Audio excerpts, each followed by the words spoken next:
करून तिघांच्या सोयीच्या गोष्टी तिथे केल्या जातात. जसं प्रोड्युसरला चांगला त्याच्या प्रोडक्टला चांगला भाव मिळावा, मिडलमनला चांगलं कमिशन मिळावं आणि कंझ्युमरला तो प्रोडक्ट चीप मध्ये राहावा. तर या तिन्ही गोष्टी रेग्युलेटेड मार्केटमध्ये असतात. बट रेतू बाजारमध्ये त्याच्यातली एक गोष्ट मिसिंग असते, मिडलमन. तिथे प्रोड्युसर टू कंझ्युमर असा डायरेक्ट सेलिंग रूट असतो. बऱ्याच जणांनी असाइनमेंट काढलेल्या आहेत, मी पाहिल्या काही जणांच्या.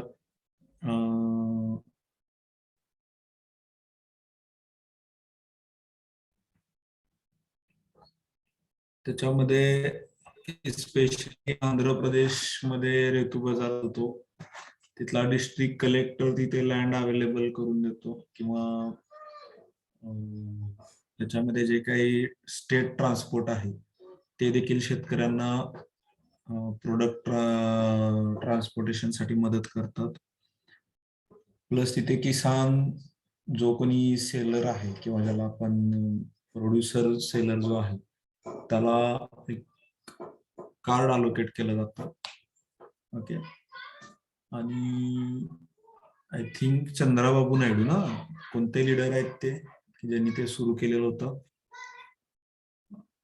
येस, ज्यांनी असाइनमेंट काढली N Chandrababu. Yes, very good. तर त्या पॉलिटिकल लीडरनी ते इश्यू केलेले होते, आणि तिथे खूप चांगल्या पद्धतीने रेतू बाजार हा मॉडेल म्हणून किंवा एक डेमो म्हणून आपण,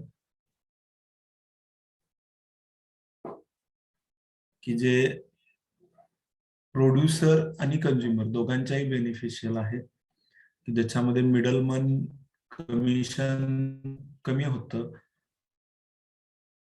रुपये जास्त मिळतात, आणि कंझ्युमरला 1-2 रुपयाला स्वस्त मिळतं. तर हा बेनिफिट आहे त्याचा. After that, characteristics of agricultural product prices, agriculture prices stabilization, need for agricultural price policy, CACP. Okay, commission for agriculture cost and prices, administered prices, minimum support prices, procurement prices and issue prices. आता आपल्या देशामध्ये राजधानी दिल्लीमध्ये एक आंदोलन झालेलं होतं, की जे पंजाबचे शेतकरी होते स्पेशली, त्यांनी केलेलं होतं. आणि त्याच्यामध्ये एक पॉइंट किंवा एक त्यांची मागणी ही MSP ची पण होती, की ज्याला मिनिमम सपोर्ट प्राइस आपण म्हणतो. बरेच वेळा आपण दुकानामध्ये जर गेलो आणि एखादा प्रोडक्ट जर घेतला, समजा आपण केमिस्ट्री मध्ये गेलो, म्हणजे मेडिकल स्टोअर मध्ये गेलो, अँड त्यांना जर आपण, तुम्ही रेग्युलर यूज मध्ये जे काही प्रोडक्ट यूज करता, लाईक टूथब्रश, टूथपेस्ट, एज वेल एज गुड नाईट कॉईल असतील किंवा काय, ओके, तर ते विकत घेताना तुम्ही पाहिलं असेल, तुम्ही ज्यावेळी त्याची किंमत विचारता त्यावेळी तो काय करतो, त्या प्रोडक्टवर छापलेली किंमत सांगतो. ती छापलेली किंमत काय असते, काय लिहिलेलं असतं त्याच्यात, काय शॉर्ट फॉर्म आहे त्याचा? येस, काय लिहिलेलं असतं त्या प्राइसला?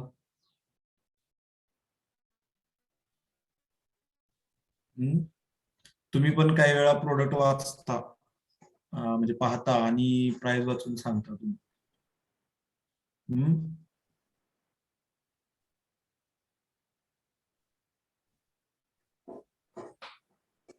त्या प्रोडक्टवर जी प्राइस असते त्याला .r, yes, maximum retail price. Yes, म्हणजे रिटेलिंग आउटलेट जे आहे, म्हणजे तो मॅक्झिमम कितीपर्यंत विकू शकतो. जर टूथपेस्ट असेल तर समजा तिथं 20 रुपीज आहे, तर तो मॅक्झिमम 20 रुपीज पर्यंत विकू शकतो. मिनिमम कितीला विकू शकतो मी विचारतच नाही. आपण फक्त पैसे कमी करण्यासाठी फक्त कोथिंबीर, मेथी, टोमॅटो यांनाच विचारतो कमी कितीला देणार म्हणून. आपण मेडिकल वाला याच्यावर मॅक्झिमम 20 रुपीज लिहिले, भाऊ मला कितीला देणार असं आपण कधीच विचारत नाही. आपण दुकानात गेलं की मात्र तिथं जी काही MRP लिहिलेली आणि आपल्याला वाचता येतं, लिहिता वाचता येतं, मॅक्झिमम रिटेल प्राइस. त्याला आपण मिनिमम रिटेल प्राइस किती आहे, मॅक्झिमम 20 ला विकायचं आहे, मिनिमम कितीला विकायचं आहे, तर बाबा 16 रुपयाला विकायचं आहे. हा मग मला कितीला देशील, बाबा 18 रुपयाला देईल.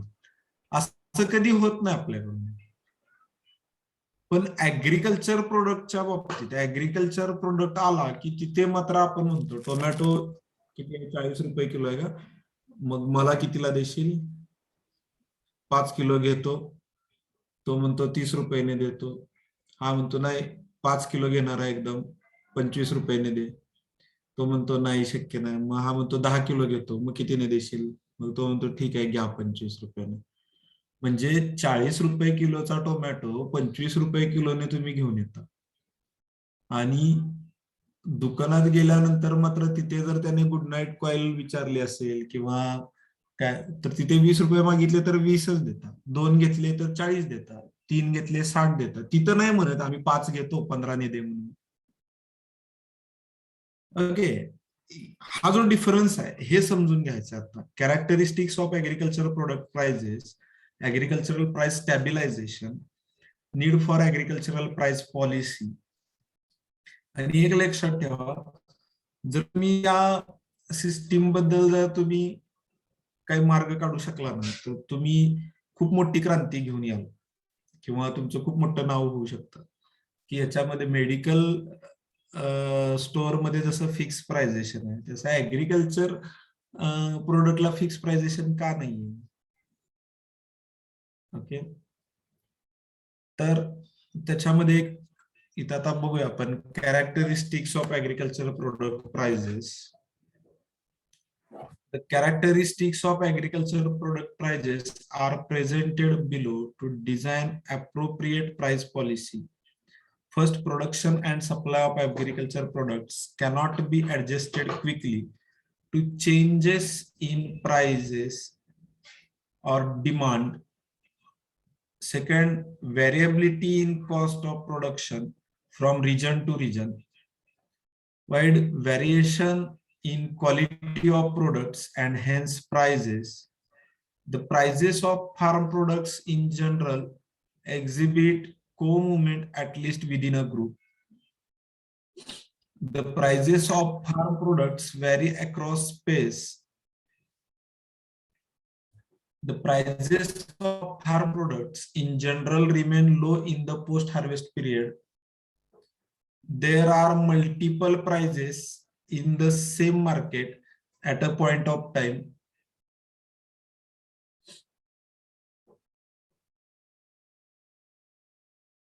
Agricultural price stabilization. Government takes the responsibility to stabilize agricultural prices. The objectives of price stabilization assures reasonable level of living, keeping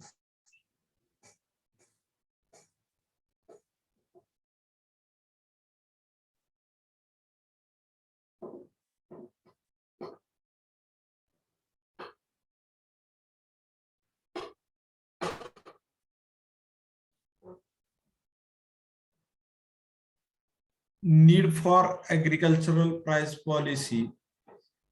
Agricultural price policy has special significance when there is a maladjustment in demand and supply and jump up and down the equilibrium price level. Okay, तर price stabilization agriculture price policy काय असायला हवी, procurement operation काय असायला पाहिजे. Okay, public distribution at fixed issue prices. Okay. Then maximum prices. Minimum price for sugar cane to sugar factories. Sugar cane to sugar factories याच्यावर मी एक महत्वाचा विषय आठवला. एक लक्षात घ्या, आता आपण मार्केटिंग शिकतोय, तर प्रत्येक प्रोडक्टचं काय करावं लागतं बघा. त्याचं चांगलं जर ब्रँड करायचं असेल तर फॉर एक्झाम्पल त्याचं पॅकिंग चांगलं लागतं. ओके. त्यानंतर समजा तुम्ही एखादी इंडस्ट्री टाकताय, धरून चाला एखादं काय कोणता तरी प्रोडक्ट तुम्ही बनवताय, तर तुम्हाला रॉ मटेरियल पाहिजे.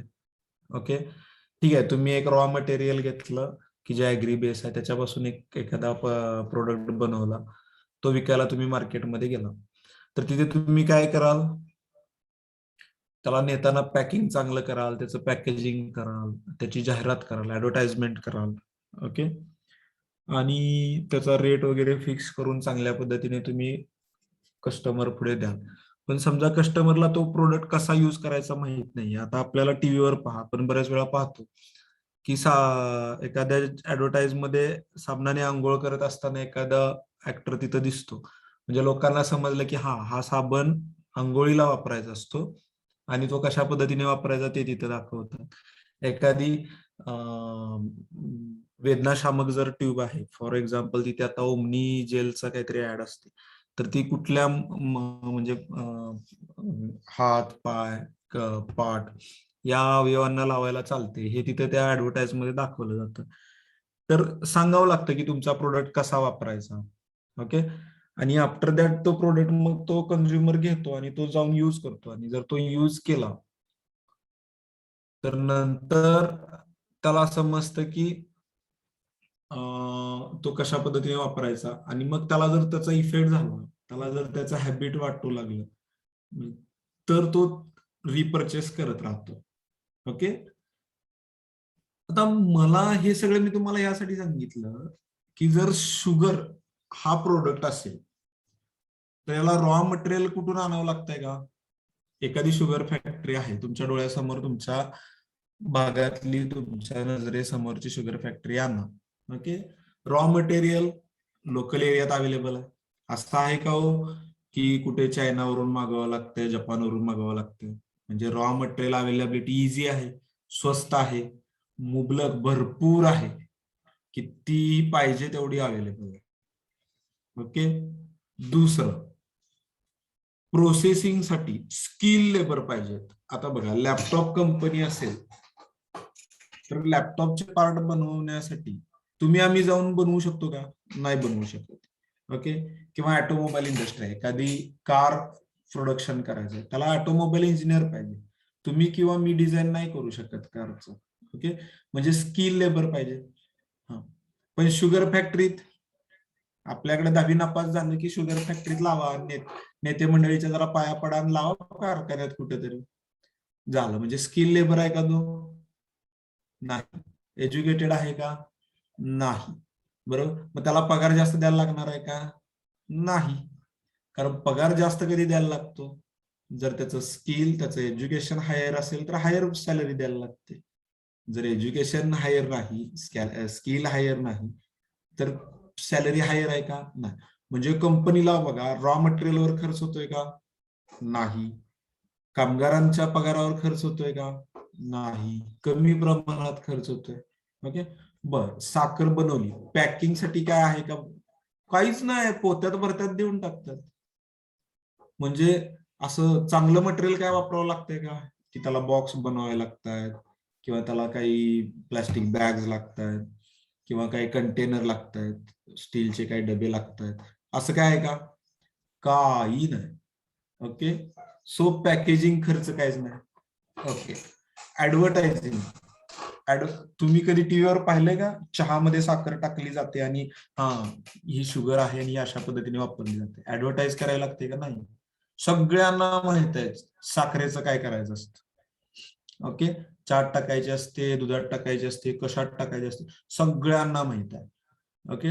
बर, एखादी कार एखाद्या कंपनीने डिझाईन केली, फॉर एक्झाम्पल मर्सिडीज कंपनीने कार डिझाईन केली. ओके. तर त्यांचा टार्गेटेड कस्टमर असतो लक्झरियस, म्हणजे हाय क्लास सोसायटी, हे त्यांचं टार्गेट असते. ओके. पण मर्सिडीज लो क्लास घेऊ शकते का? नाही घेऊ शकत. बरोबर ना? गरीब लोक मर्सिडीज घेतील का? नाही. ज्याच्याकडे सायकल घ्यायला पैसे नाही तो मर्सिडीज कार घेणार आहे का? नाही. म्हणजे श्रीमंत लोक फक्त मर्सिडीज घेतील, मिडल किंवा गरीब लोक नाहीत घेणार, मिडल क्लास किंवा थर्ड क्लास नाहीत घेणार. ओके, फक्त फर्स्ट क्लास घेतील. पण असं आहे का हो की साखर ही फक्त फर्स्ट क्लास वाले खातात, मिडल क्लास वाले खात नाही? काही नाही. गरीब खातात, मध्यमवर्गीय खातात, श्रीमंत खातात.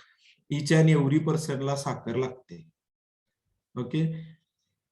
आणखी साखरेबद्दल काय सांगू शकतो आपण? हा, ट्रान्सपोर्ट चार्ज.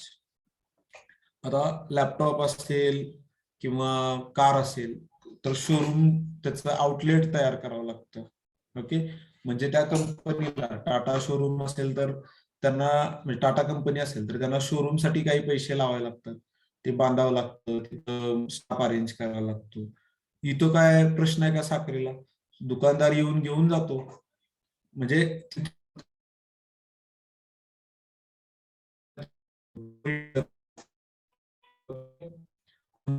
ही अशी गोष्ट आहे. असं आहे का की सीझनल वाईज प्रॉब्लेम आहे? जसं मँगो सीझन हा फक्त समर मध्ये आहे, किंवा इतर काय फ्रुट्स असेल किंवा काय, ह्यांना सीझनल व्हॅरिएशन राहतं. त्यामुळं वर्षाचे 4 महिने तो अवेलेबल होतो, 4 महिनेच त्याचं ट्रान्सपोर्टेशन चालतं, नंतर नाही. आता बघा, आता आता सध्या जो सीझन चालू आहे ऑगस्ट, याच्यात मँगो ट्रान्सपोर्ट कुठं होतोय का? नाही होत. पण शुगर ट्रान्सपोर्ट होते का? होते. समर मध्ये होत होती का? होत होती. विंटर मध्ये होणार आहे का? होणार आहे. म्हणजे एनी सीझन, बरोबर, एनी टाइम शुगर केन हा असा, सॉरी, शुगर हा असा प्रोडक्ट आहे की जो प्रत्येक पर्सनला लागतो, प्रत्येक वेळी लागतो. बरोबर. मग इतका जबरदस्त प्रोडक्ट आहे, आणि हे सगळे साखर कारखानेवाले सांगतात आम्ही तोट्यात आहे. पटतंय का हो? जो प्रोडक्ट हाय क्लासला लागतो, मिडल क्लासला लागतो, लो क्लासला लागतो, तो वर्षाचे 12 महिने यूज होतो. तो प्रोडक्ट कशात यूज करायचा किंवा कसा यूज करायचा ह्याची ऍडव्हर्टाईज करायची गरज नाही. तो चहात लागतो, दुधात लागतो, मिठाईत लागतो, भरपूर प्रोडक्ट मध्ये त्याला वापरलं जातं. बरोबर. त्यामुळे नंबर ऑफ त्याचे डिमांड करणारे पर्सन भरपूर आहेत. ओके.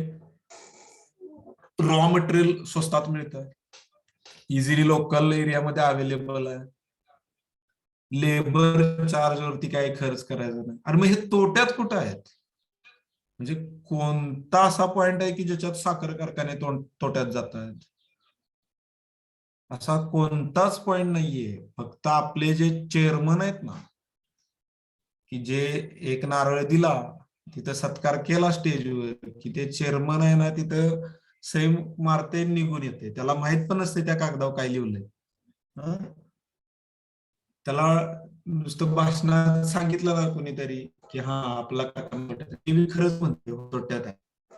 बरं, इथपर्यंत झालं रेग्युलर प्रोडक्शन. बाय प्रोडक्ट आपण फक्त साखरबद्दल बोललो, बाय प्रोडक्ट्स राहिले ना अजून. बरोबर. त्याचा जो काही वेस्टेज पार्ट आहे त्याच्यापासून इथेनॉल, बरोबर, त्यानंतर बरं काय काय त्याच्यामध्ये मग अल्कोहोल आहे वगैरे, काय काय गोष्टी, ब्युरेजेस वगैरे तयार केली जातात.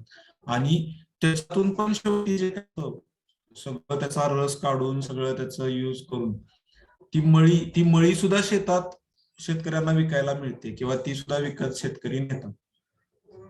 मग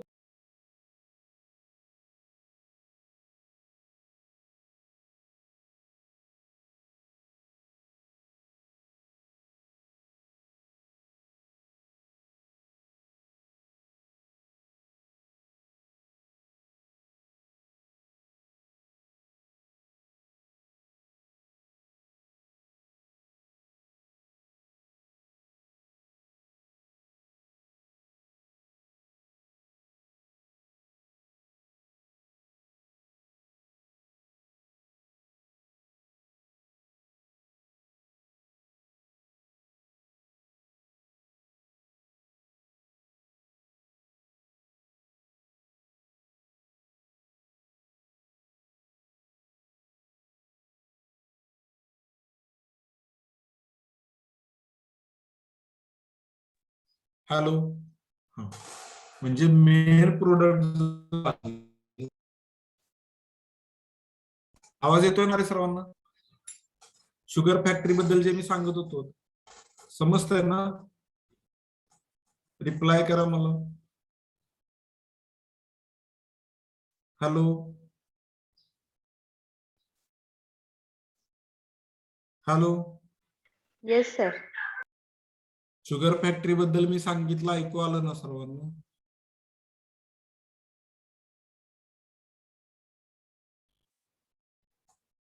का नाही आलं?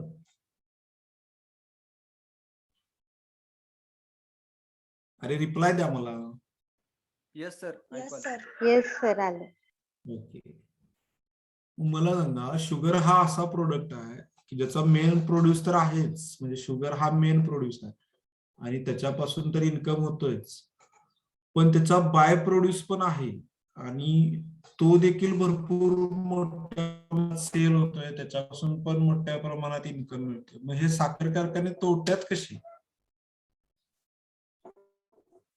आता एक सध्या टीव्हीला एक न्यूज आहे बघा, एक कोणता तरी जरंडेश्वर म्हणून कारखाना आहे, तो काहीतरी तोट्यात आला म्हणून तो विकला गेला आणि मग त्यावर काहीतरी लोन होतं आणि म्हणून त्याची काहीतरी चौकशी सुरू आहे, ईडी काहीतरी.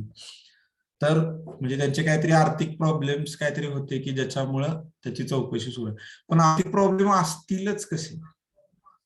कारण जो प्रोडक्ट रॉ मटेरियल त्याला इझी अवेलेबल आहे, लेबर अवेलेबिलिटी भरपूर आहे, त्याला नंबर ऑफ कस्टमर भरपूर आहे, सर्व क्लासमध्ये तो यूज होतो, नंबर ऑफ टाइम्स किंवा ज्याला आपण काय म्हणतो इयर, टोटल इयर तो यूज होतो, 12 महिने ज्याचं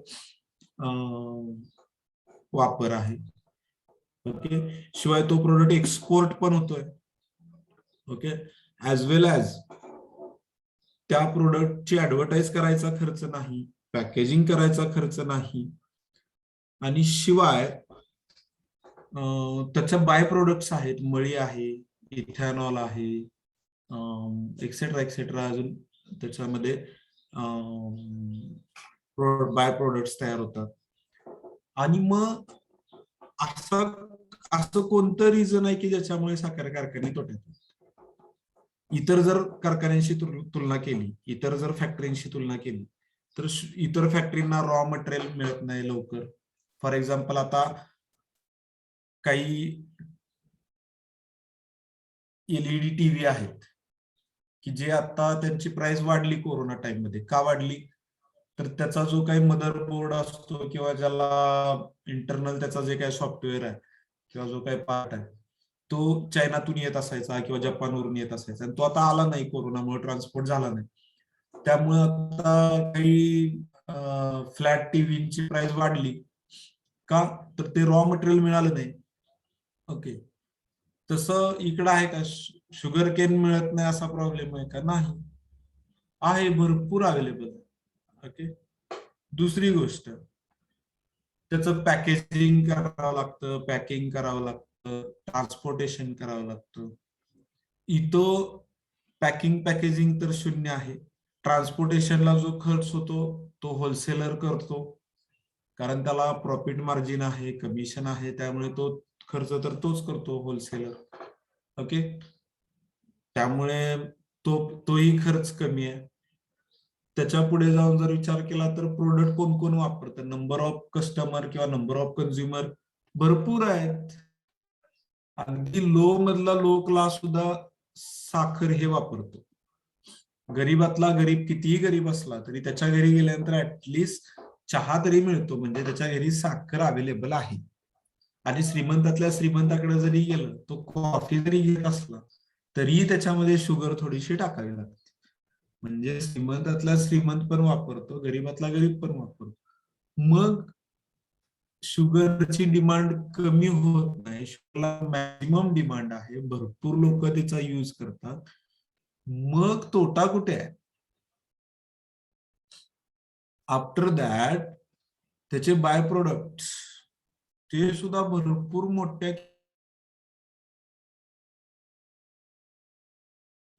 तर bye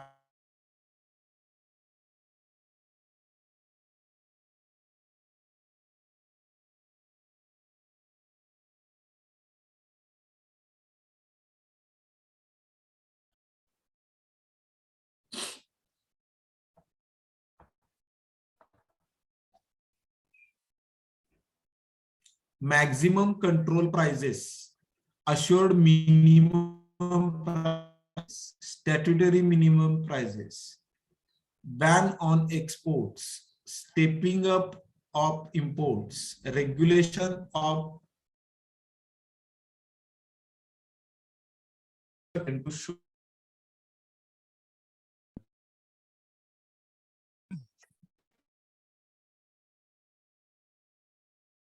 controls on future trading and imports have been the major policy measures taken regulation. History of agricultural price policy. म्हणजे या गोष्टी आपल्याला need for agriculture price policy किती महत्वाचं आहे बघा. CACP commission for agriculture cost and prices. Okay, आता इथे स्क्रीनवर तुम्हाला दिसतंय त्याचा स्क्रीनशॉट काढा, कारण ते MSP असेल, MCP असेल, प्रोक्युरमेंट प्राइस असेल, इश्यू प्राइस असेल, हे पाठ पाहिजे तुमचं. ओके, पहिलं म्हणजे त्याचा स्क्रीनशॉट काढा. Okay, MSP, maximum selling price, procurement price आणि ते सगळं. ओके, इश्यू प्राइस म्हणजे काय, प्रोक्युरमेंट प्राइस म्हणजे काय, मॅक्झिमम सेलिंग प्राइस म्हणजे काय. ओके, ऍडमिनिस्टर्ड प्राइस म्हणजे काय, हे सगळं माहित पाहिजे.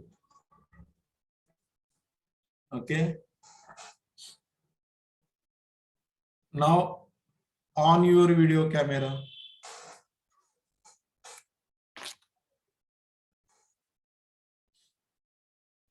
आणि ज्यांनी अजून असाइनमेंट दिलेली नाहीये किंवा सबमिट केलेली नाहीये त्यांनी आजच्या आज सबमिट करा.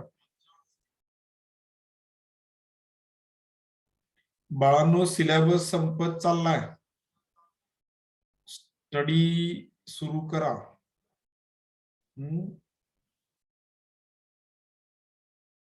काय अडचण असेल तर मला ग्रुपवर मेसेज करा. सर